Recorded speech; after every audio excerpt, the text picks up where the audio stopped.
So hi everybody, this is the LandRover. Sorry I've got a plane up above, but I'm sure you can hear me. So we've got the door off. The door was a bit of a problem because what we did was I tried to take it off by the hinges there, and they're Allen screw hinges, so I've actually put them back on the door again. So they're there, back on the door, because I was fitting a new wing mirror, which is there. So the wing mirror's on. I've dropped one of the bolts, and I've got, obviously you can see I've got a cobbled driveway. Excuse me. So I've lost one of the nuts now, but never mind, I'm sure it'll turn up somewhere. So I've left that loose for the time being, just so when I find the bolt I know that needs to go on. So there's the door. The door's in pretty good nick. I don't need to change that at all because the outside's been flattened by Charlotte. That's Charlotte in the background doing the flattening now on the other side. So that's in pretty good nick. There's no rot or rust or anything. Tiny bit of surface rust inside there, so I'll make sure that's got rust encapsulator on.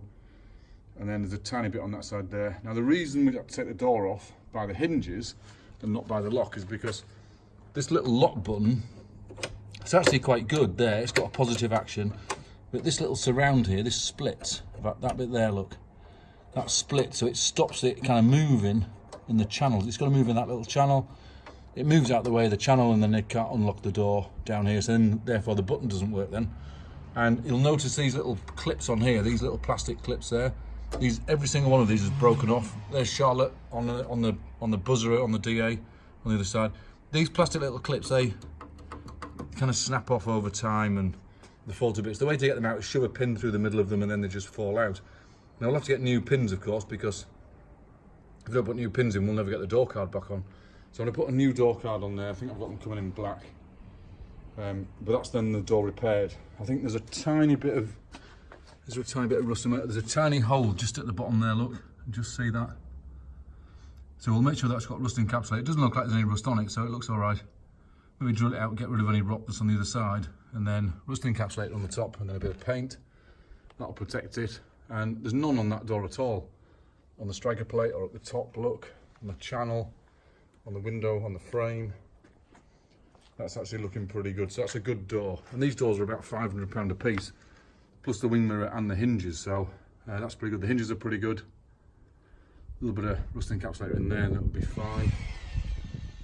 And that looks like an excellent door. So I'm going to leave that door on the car, or put it back on, sorry. Just so you can see what happens to the rubbers. So the rubbers on here, the rubbers on the door frames are all sealed onto the U-tube or U-channel, which is there. That fixes to the door frame, and then this actually weatherproofs the door when it's shut. So this has all come off, and we might think, well, we could replace that, but that's another 50 quid. And these, with a decent bit of glue, they'll actually stick back onto the door. So it's only contact adhesive would do it. Just stick them back onto the door, the U-channel, and they'll be absolutely fine. Because it's only come off in a little part, so that's absolutely fine. We inspected the seat belts. They look dirty and they look a bit tattered, so we might have to replace them because there's a few nicks and stuff where they catch the striker plate. The striker plate's loose, so we'll have to fix that. That's just securing bolts on the other side, get it tightened up, and then make it solid, and then test the door to make it shut properly. And then on this side, we haven't seen inside this side before, the seat box looks pretty good.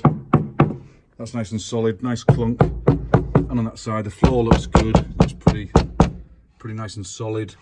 The floor on that side, this is where it rots, that's nice and solid. That's all solid. The cowling's all solid, so that looks pretty good.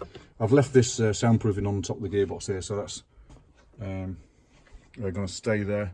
And again, you can see the dash from this side. I repaired the dash yesterday or the day before, so that's all filled and stuff. So there we are with the LandRover so far. I thought I'd show you this job because I know you don't see all the jobs I'm doing because I can't hold the camera and do the jobs, but that's the job so far with the door. I thought I'd show you that one with it off.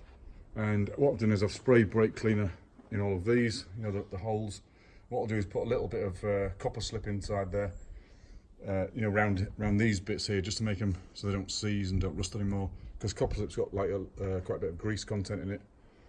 And then put a thread lock inside, so obviously the door doesn't come off when you're driving. That'll be a bugger. So that's it so far.